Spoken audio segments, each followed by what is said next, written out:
Quand la trompette tweet, il y a tout qui pète. Bonjour à tous et bienvenue sur la chaîne. En effet, le 2 mars 2020, M. Trump balance un tweet destiné à la Fed. Dixit M. Jérôme Powell. Le lendemain, le 3 mars, la Fed baisse donc de 50 points de base le taux directeur, soit un taux compris entre 1 et 1,25%, et ce, en dehors d'une réunion politique monétaire. On a donc un problème de crédibilité de la Fed par rapport à un tweet de M. Trump la veille. Pourtant, la Réserve fédérale est indépendante du pouvoir. La Fed n'est-elle pas en train de perdre en crédibilité? Il faut se garder des jokers, par exemple quand il y aura de mauvais chiffres, de mauvais résultats. On a le sentiment que la Fed veut faire plaisir à Trump ou au marché. La Fed s'affole, elle n'est plus dans son rôle de superviseur, plus sur l'économie, la Fed est quelque part en train de perdre en crédibilité.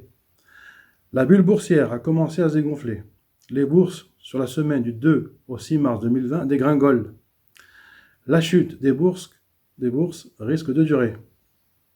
Le CAC 40 perd depuis son pic du 19-2 2020, qui était donc à 6111 points, il perd donc moins 15,9%.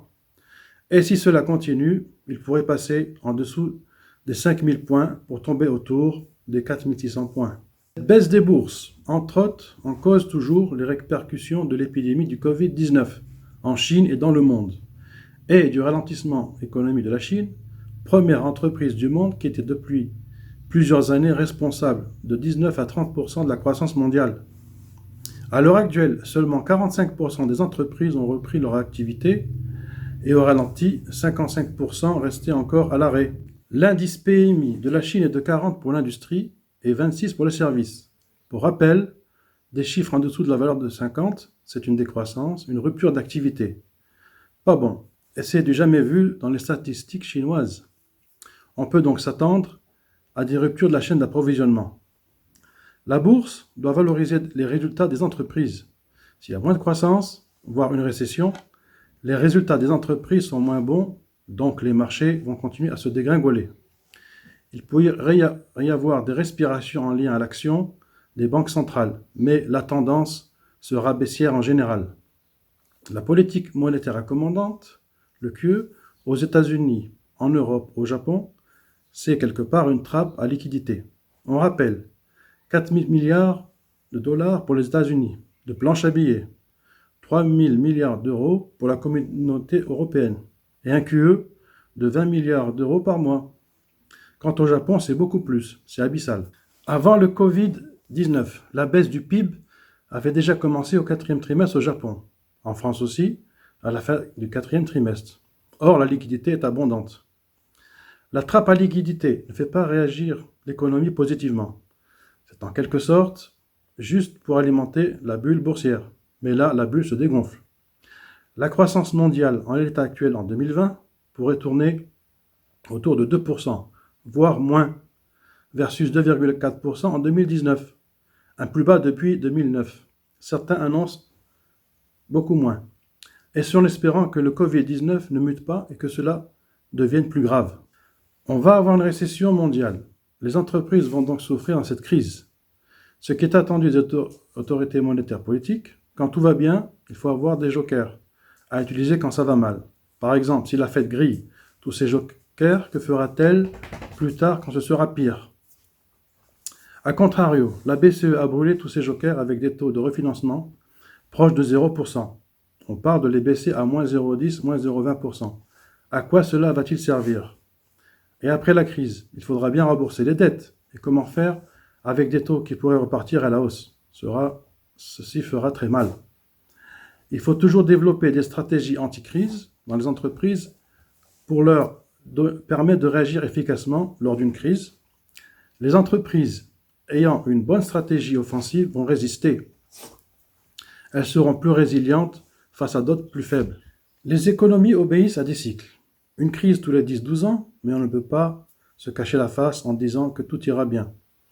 Le dégonflement des bulles boursières produira des effets inévitables. La crise du Covid-19, c'est quelque part, et par rapport aux crises de 2008-2009, faillite de la banque Lehman Brothers, et celle du 11 septembre 2001. C'est un changement de paradigme économique mondial, de paradigme de la mondialisation. Et ceci pourrait engendrer une relocalisation des entreprises.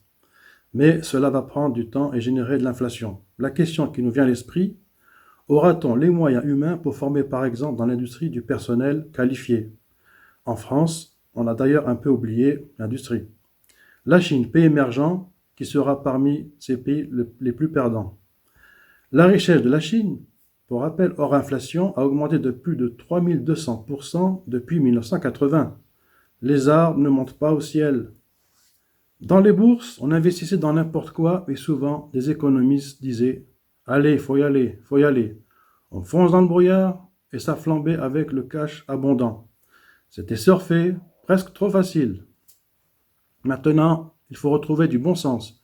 Nous dirions du bon sens paysan, économiquement parlant. Garder une économie avec des marchés plus proches de l'économie réelle et qui ne décolle pas n'importe comment. Donc la crise permet en quelque sorte de retrouver ses esprits, de se reconnecter à la réalité. Nous n'avons plus affaire à un ralentissement mondial, mais plutôt à une récession mondiale qui risque de durer. Le CAC 40 a perdu dans les 15,9% depuis le 19-2 2020. Il pourrait encore perdre de 10 à 15% dans cette phase de récession mondiale. Nous avons donc en résumé une récession mondiale, une poursuite de la correction sur les marchés, attention, un changement de paradigme. Dans tout ceci, est-ce que la Chine va-t-elle se remettre de l'épidémie du Covid-19? À savoir, qui a mis à rude épreuve son économie et qui n'est pas encore reparti à 100%? L'avenir nous le dira. Si vous avez aimé la vidéo, je vous invite à lâcher un like, de vous abonner si vous ne l'êtes pas, de partager et d'activer la cloche en complet pour être au courant des dernières vidéos mises en ligne. Je vous dis à très bientôt dans une prochaine vidéo. Bye!